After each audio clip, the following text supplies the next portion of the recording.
How's it going, everybody? Today I'm going to show you how to properly install the cam position sensor on the Buick Grand National Turbo T Limited, T-Type, GNX, and all the turbo Buicks there are. How to properly install a cam position sensor and have it lined up correctly so you'll get that initial startup just right. Now here's the cam position sensor. First, you want to make sure the engine's at top dead center on the compression stroke, which you can see that notch right there.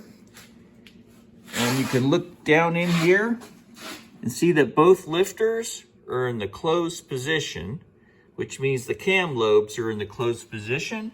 And you can tell because you can wiggle both rocker arms on cylinder number 1.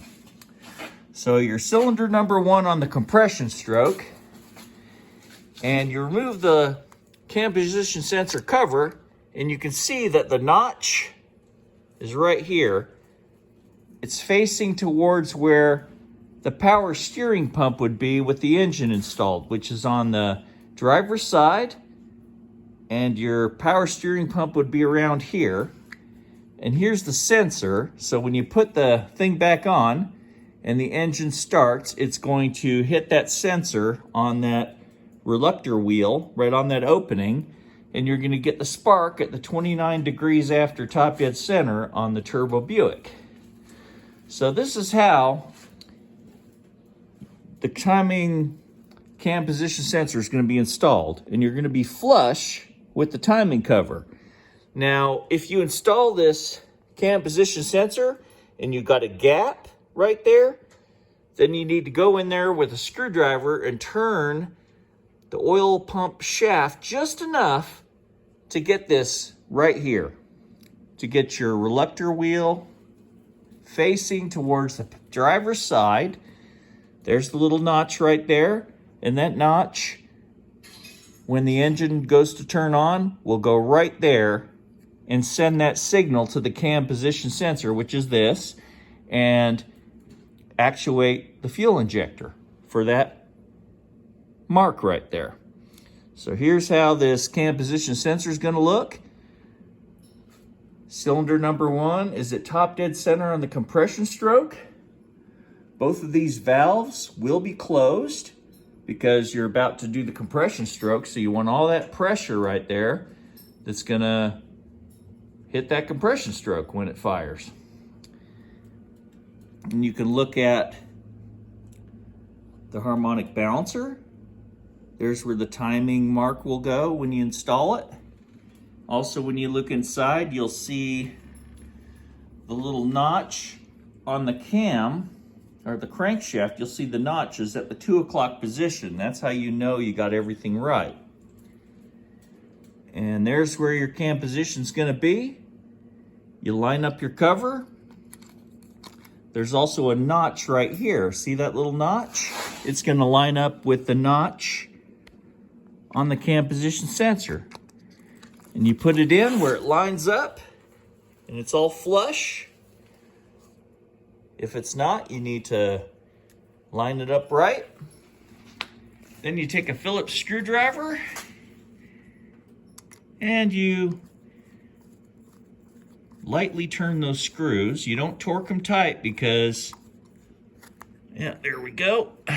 You don't torque them tight because you'll damage them, and the cover's plastic. Okay, let's turn these screws in here. Take a peek. Make sure everything's lined up just right. And you tighten them screws with just a finger's pressure. All right, let's see here. Let's get these lined up just right. There we go. Make sure it's lined up just right. And tighten those screws.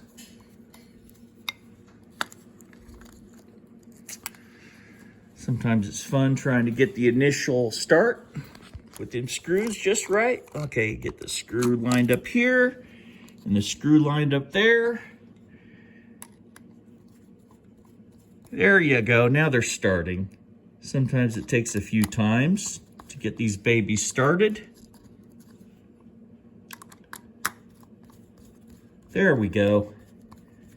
Get them all started here, a little bit each way. Do a few on each side until they get done equally. And you don't go tight on these because you can damage the cover.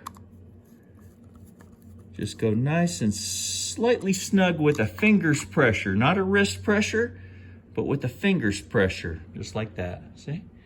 Little turn here, bonk. Little turn there. And your timing is installed, your cam position sensor. And then, once you remove the other engine, like in my situation, then there'll be a retaining bolt and a collar to hold this in place. So, I haven't pulled the other engine out to start changing parts from one engine to the other. I'll be doing that in the next week or so. Have these engines both side by side. And anything that goes from the other engine, I'm going to put it on this engine. And then the 274 stroker or 4.5 liter 274 cubic inch stroker, I'm going to prepare to put into the white 80 Buick Sport Coupe with a blow-through carburetor setup and a T66 turbocharger. Well, anyway, that's how you install the cam position sensor. Remember the number one cylinder is going to be top dead center on the compression stroke. You're going to see both lifters are flush. See, that's how you can tell a lifter's open. These lifters are both closed, plus you can look and see the cam lobes.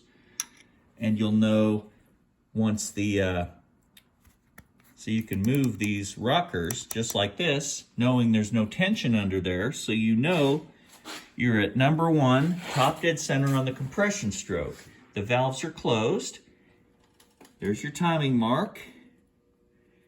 And like I showed you on the cam position sensor, you line that reluctor wheel towards where the power steering pump would be, which is here. So I hope this helps some of you out when you're building your engine to get your cam position sensor on the first time, so you don't have to try to redo it when it's under the hood, because there's not much access once everything's installed. Your intake manifold, your turbocharger, everything's going to be in the way of getting to your cam position sensor. So you want to get it installed before you put the engine in.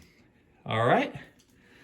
So I hope this helps you guys out and you enjoyed this video. Please like and subscribe and have a great day. Mad boosting.